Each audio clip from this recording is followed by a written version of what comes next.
What is up, you guys? Welcome back to the Handmade Business Secrets podcast. And today I want to talk to you about how to make money as a woodworker. Let's dive in.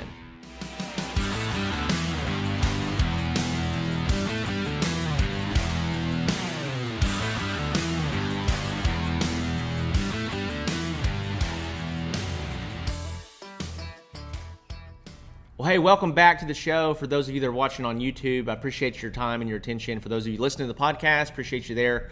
For those of you finding this video on YouTube, I've got over 80 episodes on my Handmade Business Secrets podcast.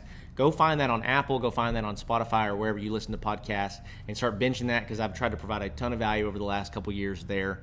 But I want to talk to you today about how to make money as a woodworker. And so let's dive into this. And so I want to give you really 5 steps that you can take today to start making money as a woodworker. So number 1 is that you need to sell stuff that people want. Now, I know this sounds so simple and so easy, but so many people pick products to start making or building that not a lot of people want. You know, let's say you're making a high-end cutting board, okay? It's $450. There's not a whole lot of people, I'm not saying they don't exist, there's not a whole lot of customers that are buying $450 cutting boards, okay? Most people, a cutting board is very practical. They're gonna pick one up from TJ Maxx for about $13. You have to figure out, okay, what are the products that I can make that actually people want, that people are willing to spend quite a bit of money for. And so you have to think along the lines of what holds the highest perceived value in the mind of the customer. I'll just kind of give you a little explanation of my journey. So when I started making coffee tables. And I was selling these coffee tables for around $200 to $275, which is very cheap for coffee tables. And you know, my material costs in them were, you know, $75 or $60. And I was but I had quite a bit of time in them, and then I made a dining table, and I realized that, man, it took me about the same amount of time to make this dining table that I can sell for $1,000 as it does the coffee table that I was selling for $250. And so the reality is there's a little bit more sanding, but whether I cut a piece of wood this long for a coffee table leg or I cut a piece of wood that long for a table leg, it's all the same, like the same amount of cuts. It's not a whole lot more material. And so the perceived value is so much higher. People are willing to pay more money for something like that. So how do you increase the perceived value in somebody's mind? Well, you make it unique. You do something that sets you apart from your customers. And so for us at Iron by Iron Woodworks, we offer customization that you're not going to find at like a big box furniture store, right? So you can come in and you can pick your stain color, you can pick your size, your length, your width.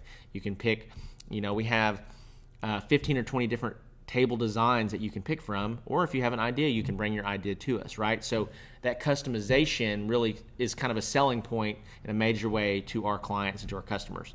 But number 1 is you have to sell stuff that people want.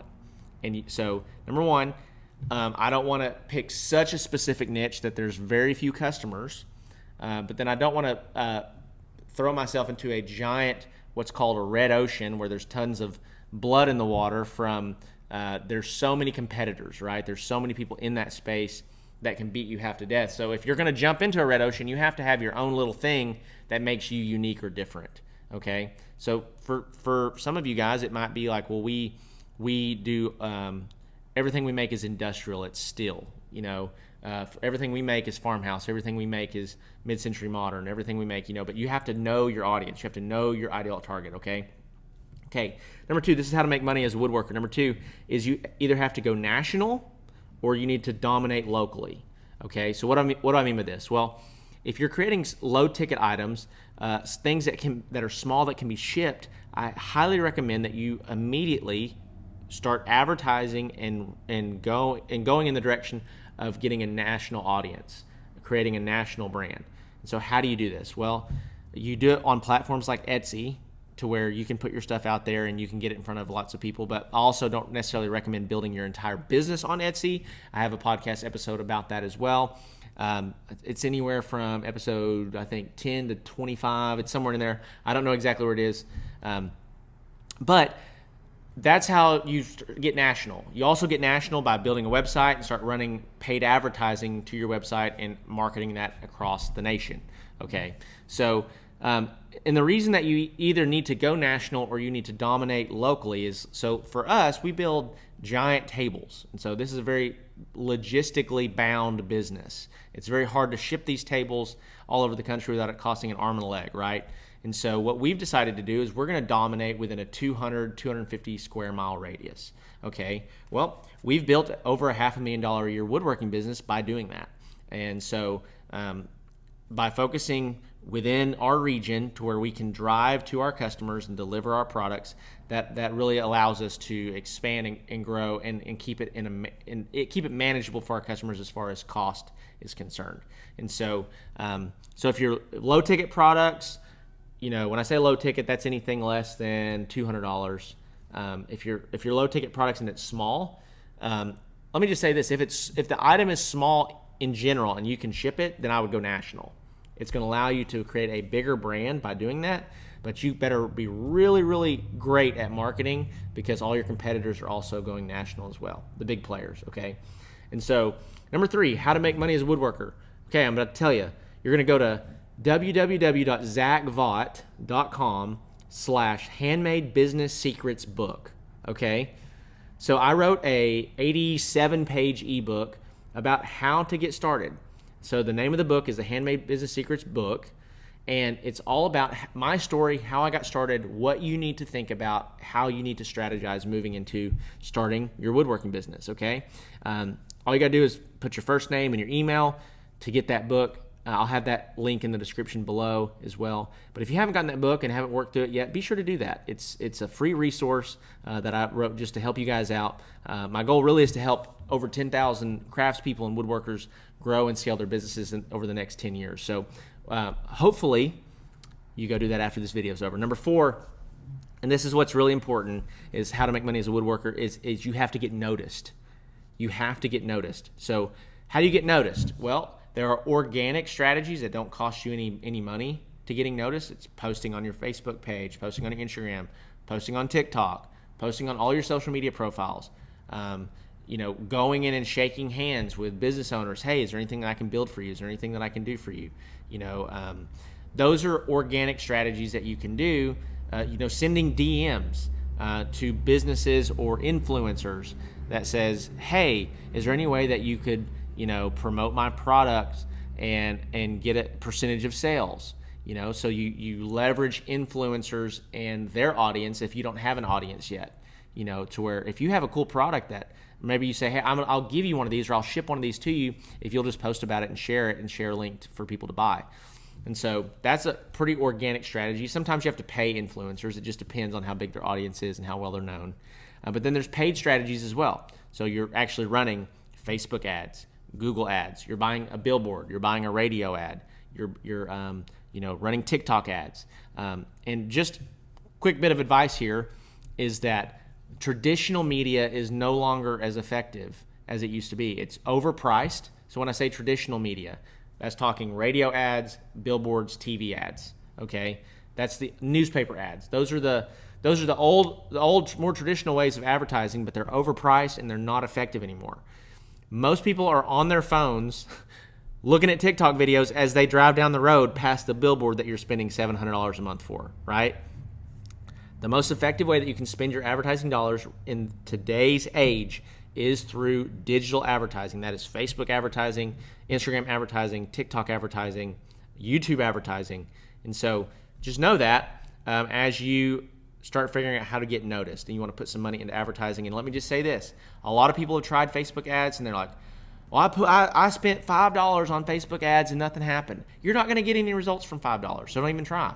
Don't even do this unless you're committed to putting in an adequate amount of money. But then you also need to study and know what you're doing. Advertising is very much an art and a science.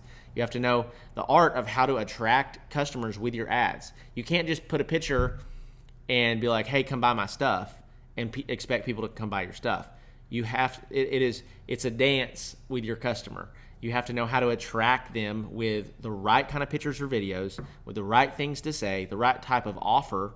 Am I putting an offer out there that's attractive, that's appealing? Am I running a sale?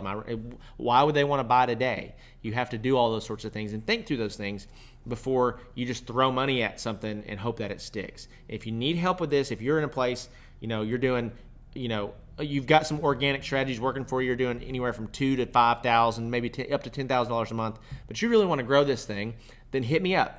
In the description below, you can go and apply for the Woodworking Business Accelerator Program. That's my Keystone coaching course where I help woodworkers, specifically custom furniture woodworkers, grow from 2 to 10, that are anywhere from 2 to 10,000 a month, beyond 20,000 a month. I've got several clients right now in the program that are having incredible results, and I'd love for you to join if that's you. So number 5, how to make money as a woodworker. And this is not as practical, but it's super important, and that is this. You have to dream bigger. And so a lot of people, they're working they're making $20,000 a year, $30,000 a year to job. They're like, well, I want to just replace my income as a woodworker. Well, what if you could make $50,000 a year as a woodworker? What if you could make $80,000 a year as a woodworker? What if you could make $120,000 a year as a woodworker? This is possible because I've seen it done. I've done it, and I'm helping people do it, okay? And so my last thing that I would just drop in your mind is to start dreaming and thinking bigger about what's possible. If you are, you could build a very large brand really quickly if you are marketing on a national level with a great product. You could have $1 million business really pretty soon. If you are, doing custom furniture, for example, there's no reason that as long as you're not in the middle of nowhere, that you couldn't have a $500,000 a year woodworking business in the next 12 months. These are all possibilities. And if you have a $500,000 a year woodworking business and you do that full time and you have employees that help you, you can absolutely make 6 figures every year.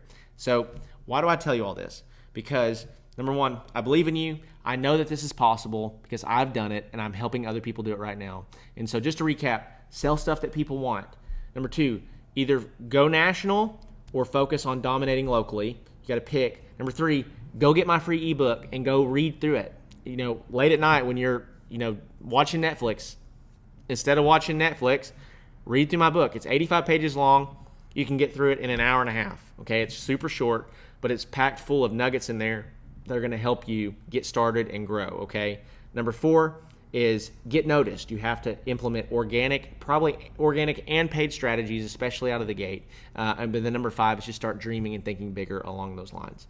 Okay. So like I said, thank you so much for your time and your attention. Hey, if this has benefited you, if this has helped you, leave me a comment. Let me know where you're watching from. Let me know what your next step is and what that looks like. And be sure to subscribe to the channel.